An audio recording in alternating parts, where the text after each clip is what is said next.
હોળી ધૂળેટીનો તહેવાર જે સમગ્ર દેશની અંદર હર્ષોલ્લાસ સાથે ઉજવવામાં આવે છે ત્યારે હોળી સંધ્યાકાળે શુભ મુહૂર્ત જોઈને પ્રગટાવવામાં આવતી હોય છે।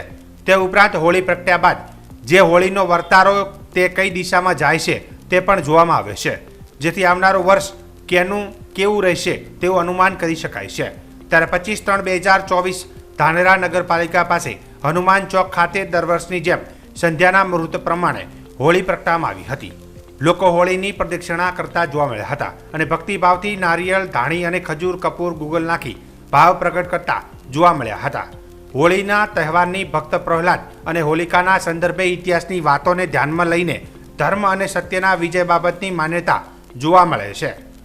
હોળી પ્રગટાવીને ઉપર મૂકવામાં આવતી ધજા કઈ દિશામાં પડે તેને ધ્યાને ગામ અને દેશના આવનાર વર્ષનું ભવિષ્ય બતાવવામાં આવે છે। આજે બંને હોળી ઉપરની ધજા ઈશાન ખૂણામાં પડી હતી અને નૈઋત્ય દિશાનો પવન જોવા મળ્યો હતો।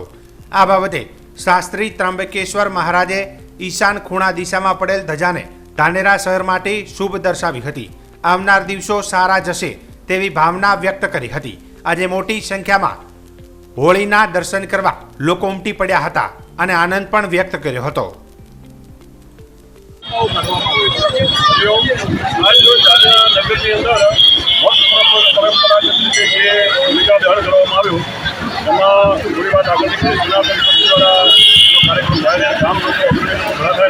પણ જ્યારે વાત આવે વર્તારાની એવું કહેવાય છે કે જે હોળીકા દહન એની ધજા આજે ઈશાન કોણ તરફ પડી છે અને બંને હોળીની ધજાઓ ઈશાન કોણ તરફ પડી છે અને ઈશાન કોણ ધજા પડે છે એટલે નૈઋત્યનો પવન હોય તો ઈશાનમાં ધજા જાય અને વિજ્ઞાન પણ એવું કહે છે કે નૈઋત્યની વાતા પવનનું વરસાદને ખેંચી લાવે છે।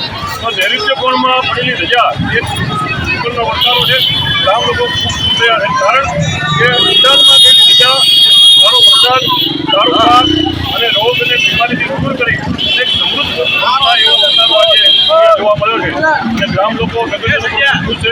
આ હોલિકા દહનનો વર્તારો છે।